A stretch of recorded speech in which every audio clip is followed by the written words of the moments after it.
तो let's start बच्चे। Electromagnetic waves या ईएम वेव्स शॉर्ट फॉर्म है। क्या होता है ईएम वेव्स? क्या होता है ईएम वेव्स? तो देखिए क्या होता है, अ changing electric field produces changing magnetic field. ये मैंने पढ़ाया था आपको थर्ड यूनिट में। जब करंट पास किया था तो कंडक्टर के आसपास मैग्नेटिक फील्ड बन गया था। एंड वाइस वर्सा चौथे यूनिट में आए हम, जब मैंने बोला कि फ्लक्स मैग्नेटिक फ्लक्स को चेंज करोगे तो ईएमएफ पैदा होगी। यानी दोनों क्या है, इंटरचेंजेबल है बेटे, दोनों क्या है, इंटरचेंजेबल।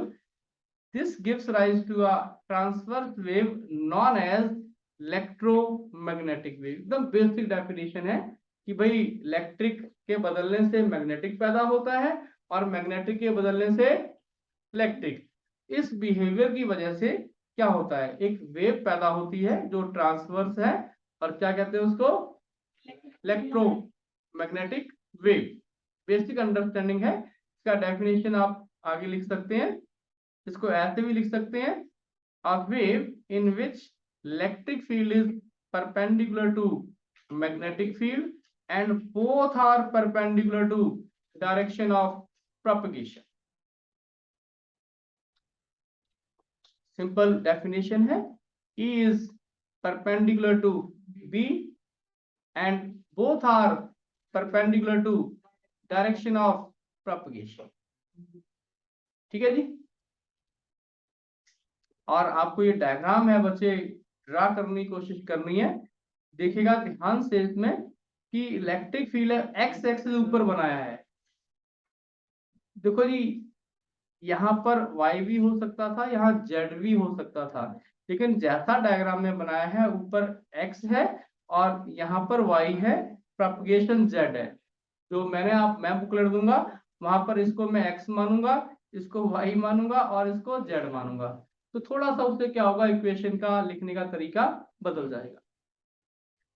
आप ध्यान दीजिएगा, electric field Y axis diagram में एक्स एक्सिस की तरफ ऑसिलेट कर रहा है और मैग्नेटिक फील्ड है वो वाई की तरफ ऑसिलेट कर रहा है।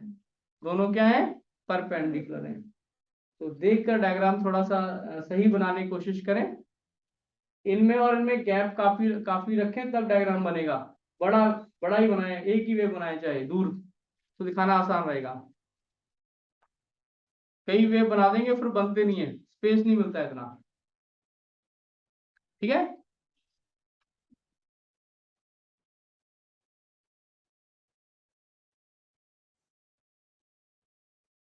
समझ में आया? मैंने थोड़ा सा अच्छा पोर्शन स्टार्ट किया है, यूजेस है वो बीच में पढ़ा दूंगा ताकि थोड़ा गैप भी मिल जाएगा आपको। तो अगर कोई वेव है तो उसकी इक्वेशन लिखनी हमें आनी चाहिए बेटा, है ना? इस क्लास में नहीं करवाएंगे, करवाया इस क्लास में। E cross B is along Z axis. भाई आप समझो दो बातों को, आपने क्रॉस प्रोडक्ट पढ़ा, I क्रॉस J क्या होता है, के I क्रॉस J क्या होता है, के J क्रॉस K क्या होता है, I। मतलब इन दोनों का जो आंसर है एक परपेंडिकुलर आंसर आता है। तो अगर E और B का क्रॉस करेंगे तो ये क्या आ जाएगा, Z आ जाएगा। क्यों, ये क्या है जी, देखो क्यों आएगा, यहां पर लिखता हूं, आई right E I E not या ई आई कैप, नॉट मतलब पीक वैल्यू, ई आई क्रॉस बेटा बी जे, आई क्रॉस जे क्या होता है, के। तो समझ में वाई जेड एक्सिस, बोलो भाई, ई बी के। तो जो वेव है ई क्रॉस बी, जो energy is flowing along Z axis, E और पी का क्रॉस प्रोडक्ट है वो किधर फ्लो कर रहा है, जेड एक्सिस की तरफ। मतलब डायग्राम देखिए, जिस डायरेक्शन में वेव फ्लो कर रही है उसी डायरेक्शन में उसकी एनर्जी फ्लो कर रही है। बच्चों यहाँ पर EX क्यों डाला फिर से बता देता हूँ, वो आपकी जो वेव बनाएंगे आप उसको कौन सा एक्सिस लेते हैं उसके अकॉर्डिंग यहाँ पर सिंबल आता है। ये हर न्यूमेरिकल में हर जगह ये चीजें रैंडम रहेंगी बेटे। kz माइनस ओमेगा टी क्यों आया, तुम्हें याद करना है, ये +1 का ऑसिलेशन वेव है, ये +1 का ऑसिलेशन वेव है बच्चे। इसीलिए क्योंकि +1 का ऑसिलेशन वेव वीक होता है, इसलिए मैंने कहा था कि इस पार्ट के न्यूमेरिकल है वो हार्ड लगते हैं बच्चों को। ठीक है जी, हमेशा याद कीजिएगा, मैं वेव्स में याद दिलाता हूँ, हमने kx माइनस ओमेगा टी लिखा था वहां, क्योंकि वेव कहाँ जा रही थी, x की तरफ जा रही थी, आज कहाँ जा रही है, तो क्या आएगा यहाँ पर, कुछ मुश्किल। जेड वो डायरेक्शन है जिसमें वेव मूव कर रही है, ठीक है जी। और देखो ये ई कहाँ है, आई की तरफ है, बी कहाँ है, जे की तरफ है। आपको इतनी सी बात समझ में आई है। एक क्वेश्चन क्लियर है, एक नंबर में अगर कोई बोले ये वेव क्या है, ये डायग्राम बनाइए, इक्वेशन लिखिए और 3 बातें लिखिए, is perpendicular to B and perpendicular to direction of propagation. Should I move further.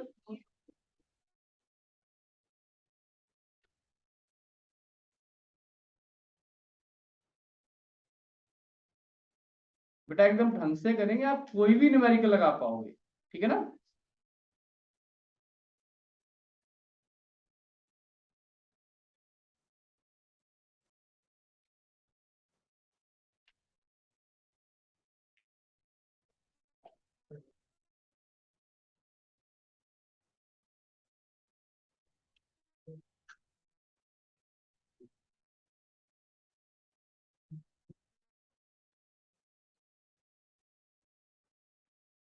समझ में आया, कल मैंने आपको वेव का वीडियो भी दिखाया था, एक किस तरह वेव प्रोपगेट करती है।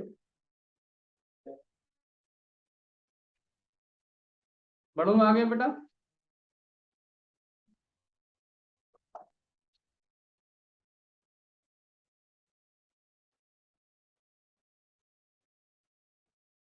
डन। नेक्स्ट है बच्चों, देखो जी, टाइम वेरिंग, समय के साथ इलेक्ट्रिक फील्ड वेरी करता है वेव के अंदर, और मैग्नेटिक फील्ड भी वेरी करता है, and also perpendicular to direction of propagation of the wave. ऐसा वेव जिसमें ई और बी और दोनों आपस में perpendicular to direction of propagation is called electromagnetic wave. ठीक है जी, इंपॉर्टेंट पॉइंट्स अब लिखने पड़ेंगे यहां से सारे। The electric vector is responsible for optical effects of EM wave and is called light vector. Point note करना है जी, वेव के पास इलेक्ट्रिक इफेक्ट क्या करता है, सारे ऑप्टिकल इफेक्ट, रे ऑप्टिक्स जो पढ़ोगे वेव का, वो यहाँ पर पूरा एप्लीकेबल होगा जी। मतलब ईएम वेव रे ऑप्टिक्स को फॉलो करता है सिंपल शब्दों में, ठीक है। और ये लाइट वेक्टर की तरह काम करता है।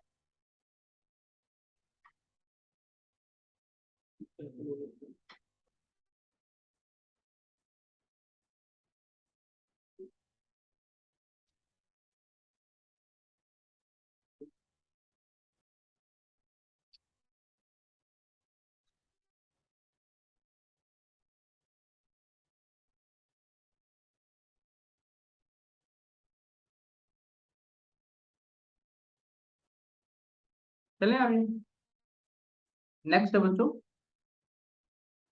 बेसिकली आप बस इस रूल की जरूरत तो नहीं है कि अगर आप अपने हैंड को कर्व करेंगे तो अंगूठा वेलोसिटी दे देगा, इसको भी हम राइट हैंड रूल ही बोलते हैं। और स्ट्रेट फिंगर्स है वो ई शो करेंगे और कर्व पार्ट है वो पी शो करेगा, ठीक है। बहुत जरूरत नहीं है बेटा, ये राइट हैंड रूल नंबर 2 होता है, पर इसकी जरूरत नहीं पड़ेगी आपको ज्यादा। आप नहीं नहीं, आप याद ही है कि क्या डायरेक्शन है, क्या कंसेप्ट है। ओके, हिस्ट्री क्या है जी, सबसे पहले हु डिटेक्टेड ईएम वेव, तो सबसे पहले प्रिडिक्शन आती है बच्चों, कि जब कोई चीज किसी के बारे में कोई ना जानता हो तो कोई बंदा अपनी समझ में, मैक्सवेल ये सदी का बहुत बड़ा साइंटिस्ट हुआ है, इसने मैक्सवेल मैक्सवेल ने बहुत सारे फिजिक्स के लॉज जो लिखे थे वो बहुत सालों बाद में प्रैक्टिकली वेरीफाई हुए हैं। ठीक है, तो he was a genius person. इसने पहली बार अपनी थ्योरी में ईएम वेव्स का जिक्र किया, प्रिडिक्ट, समझ रहे हो, थ्योरेटिकल पोर्शन में लिखा कि ऐसी वेव्स होती हैं, लेकिन डिस्कवरी किसने की? हर्ट्ज। और कितनी मीटर की वेव बनाई? 6 मीटर की। कब? 1886 में। कब बेटे? 1886 में ये पहली बार ऐसा हुआ। ओके, आगे चले। बिल्कुल नोट करिए, मेन पॉइंट्स है बच्चे, ये पॉइंट्स बिल्कुल मेन पॉइंट्स आ रहे हैं आपको। डिस्कवरी क्या है, एनर्जी क्या है, सब आगे बढ़े। हाँ जी, source of EM wave is accelerated charges which radiate energy in the form of EM wave। EM waves कहाँ से पैदा होती हैं? तो आंसर है, चार्ज जब एक्सिलरेट होता है, यूनिफॉर्म वेलोसिटी नहीं, एक्सिलरेट होता है, तो अपनी सराउंडिंग में वो एनर्जी को छोड़ता है in the form of EM wave. ठीक है जी, EM वेव का ओरिजिन क्या है? Accelerated charge radiate EM waves। Okay, next क्या है बच्चों? Accelerating charge produces oscillating electric and magnetic field which regenerate each other and propagate through space as wave called। वो वही है बेटा कि जो चार्जेस है वो ऑसिलेट करते हैं, चार्ज है वो ऑसिलेट करते हैं, जो इलेक्ट्रिक और मैग्नेटिक फील्ड को रीजनरेट करते हैं, उसको ही हम कहते हैं ईएम वेव। जैसे चार्ज कैपेसिटर और इंडक्टर में ऑसिलेट किया था तो उसने हल्की ऑसिलेशन पैदा की थी। ठीक है, an electric charge oscillating harmonically with frequency produces electromagnetic wave of same frequency. अगर आपको ये पॉइंट ओमिट करना है आप क्रॉस कर सकते हैं, कोई बहुत इंपॉर्टेंट नहीं, बाकी के लिखने पड़ेंगे कि भाई कोई भी चार्ज जितनी फ्रीक्वेंसी से ऑसिलेट करता है उतनी ही फ्रीक्वेंसी वो पैदा करता है। सेम, जितनी फ्रीक्वेंसी से वो ऑसिलेट करेगा उतनी ही फ्रीक्वेंसी वो जनरेट करेगा। ओके, समझ में आया? तो आगे चलते हैं।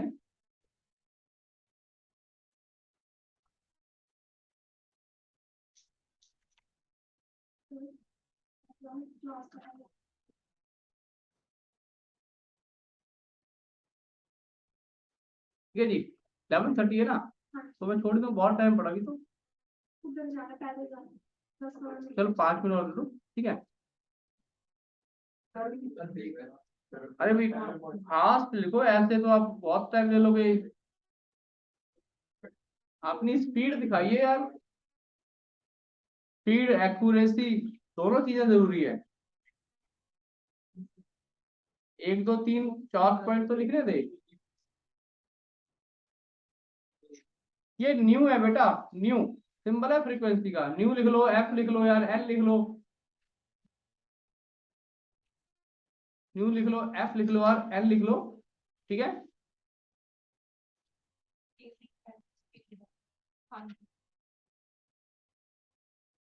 आगे बच्चे।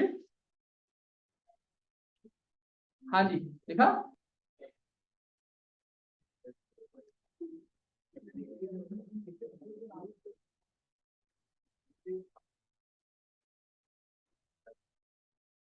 नेक्स्ट है जी, Maxwell predicted EM waves theoretically, बता दिया मैंने आपको। Hertz produced and detected EM wave experimentally, और वेवलेंथ 6 मीटर। सब पॉइंट्स का कॉमन पॉइंट, ठीक है। जेसी Bose produced EM wave of wavelength in the range 5 millimeter to 25 millimeter। बेटा ये हिस्ट्री है कि किसने किसने क्या कंट्रीब्यूशन किया EM वेव्स के रिगार्डिंग, ठीक है जी। पहला पॉइंट करवा दिया आपको। दूसरा आप लिख सकते हैं, मार्कोनी ये फर्दर साइंटिस्ट है जिसने EM वेव को पहली बार अपना नौकर बनाया और उस पे अपना सिग्नल बिठाया और भेजा। समझ रहे हो कि EM वेव को एज अ कम्युनिकेशन यूज किया। ये Markovnikov was the first person. समझ में है इसका क्या मतलब है? इसने पहली बार इंग्लिश चैनल जो कि 60 किलोमीटर वाइड है, इसने अपना सिग्नल एक एज से दूसरे एज पे भेजा और with in friction of second. तो इसका दिमाग खनका कि भाई ये तो बहुत अच्छा तरीका है, हम बहुत जल्दी बहुत फास्ट और एक्यूरेसी के साथ अपना सिग्नल भेज सकते हैं। और इसके बहुत ही जल्दी बाद रेडियो ट्रांसमिशन की शुरुआत हो गई थी।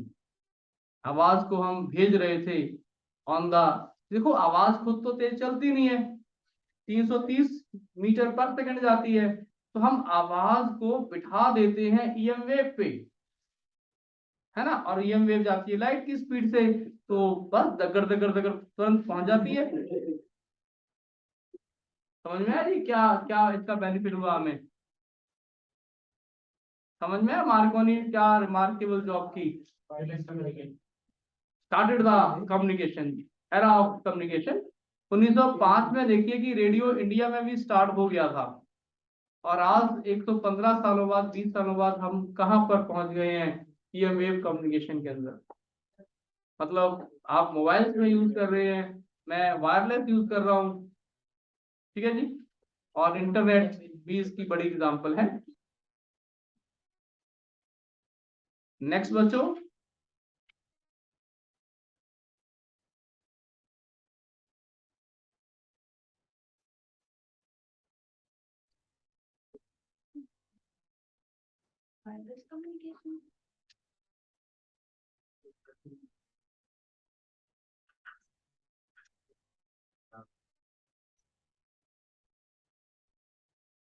चलें जी आगे।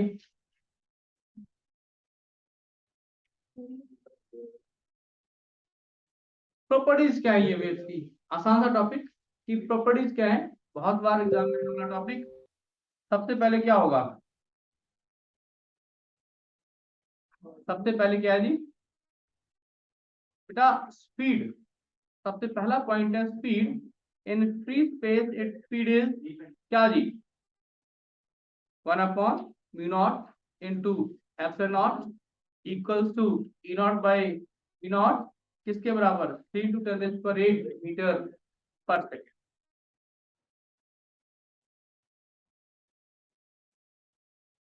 ये इंपॉर्टेंट पॉइंट्स जल्दी से लिखें, बार बार न्यूमेरिकल में यूज होगा। फ्री स्पेस में स्पीड क्या है? 1/μ0 ε0। वैक्यूम ही है ये। वैक्यूम और एयर में बहुत माइनर रेजिस्टेंस होती है ये वेव्स के लिए, तो हम दोनों को सेम मान के चलते हैं। V0 क्या है जी? Permeability of free space. ε क्या है? Permittivity of free space. ठीक है जी, clear? Absolute permittivity. Okay. E0 and V0 amplitude of electric field and magnetic field vectors। ठीक है जी। E0 and V0 are amplitude of electric field and magnetic field vectors। Amplitude समझते हैं ना, peak value को अच्छे से समझते हैं, जो पीक वैल्यू उसको हम कहते थे वो E0, और एक टेढ़ा कर्व बनाया था उसकी पीक क्या है? V0। In a medium C क्या होगा? 1/μ इंटू एप्सिलॉन। ठीक है जी। भाई जीरो हट जाएगा, मीडियम में हमेशा म्यू और एप्सिलॉन लगता है। क्लियर? शॉर्ट फॉर्म में लिखते रहें जी।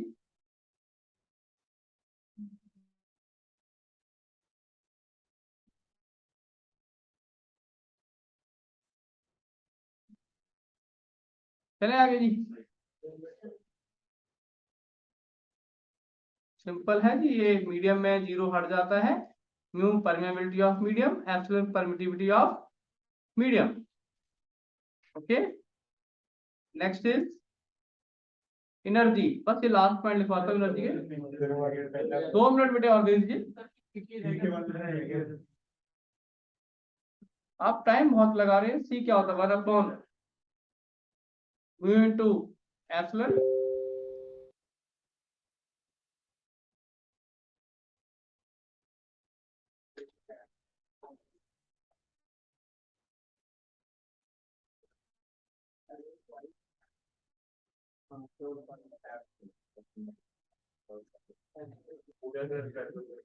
ठीक है जी, बस ये लास्ट स्लाइड को पूरा करते हैं, फिर छोड़ता हूं आपको। एनर्जी क्या है जी? The energy in EM wave is divided equally between electric and magnetic field. जितना इलेक्ट्रिक एनर्जी है उतना ही मैग्नेटिक एनर्जी है। ठीक है, इक्वली डिवाइडेड। ठीक है जी। आगे है बच्चों, energy density of electric field और मैग्नेटिक फील्ड की एनर्जी डेंसिटी क्या होगी? आप याद कीजिए, energy upon volume is called energy density. और कैपेसिटर की एनर्जी डेंसिटी क्या थी बच्चों? Half epsilon nought E square. ये इलेक्ट्रोस्टैटिक में मैंने डेरिवेशन करवाई थी कि energy density in the capacitor is half epsilon nought E square. ठीक है जी। और energy density of magnetic field याद कर लीजिए लॉजिक के हिसाब से, हाफ ऐसे रहेगा, एप्सिलॉन नॉट ऊपर है तो म्यू नॉट नीचे आएगा इनटू बी स्क्वायर। ठीक है जी, क्योंकि आप समझिए कि ई अपॉन बी क्या है? म्यू नॉट है या म्यू है, वो हिसाब से कन्वर्जन आ जाएगी। ये तुम्हें याद करना है मैग्नेटिक एनर्जी बच्चों, तुम्हें याद करना बच्चों ये। ठीक है, और it is found that electric energy और मैग्नेटिक एनर्जी क्या है? दोनों बराबर हैं बच्चे। और इन दोनों का सम क्या आएगा? या ट्वाइस ऑफ इलेक्ट्रिक या ट्वाइस ऑफ मैग्नेटिक। तो टोटल एनर्जी वेव की क्या हुई? एप्सिलॉन नॉट ई स्क्वायर या B square by mu nought, किसी को भी डबल कर दीजिए। मैं फिर से रिपीट करता हूं, it is not energy, it is energy density. ये क्या होती है? Energy by volume. ये होता है। आज के लिए इतना ही बेटा, एनर्जी अपॉन वॉल्यूम। तो होमवर्क में क्या करेंगे? मैं फिर से कहता हूँ, अल्टरनेटिंग करंट का एनसीईआरटी लगा लीजिए एक बार। ठीक है, और एमटीजी लगा लीजिए। उसके डाउट है तो लेंगे बेटा। ये चैप्टर थोड़ा जिन बच्चों के एग्जाम आ रहे थे उनकी वजह से पहले स्टार्ट कर दिया। ठीक है जी, तो थैंक यू जी सभी का। कुछ समझ में नहीं आया दोबारा से पूछ सकते हैं।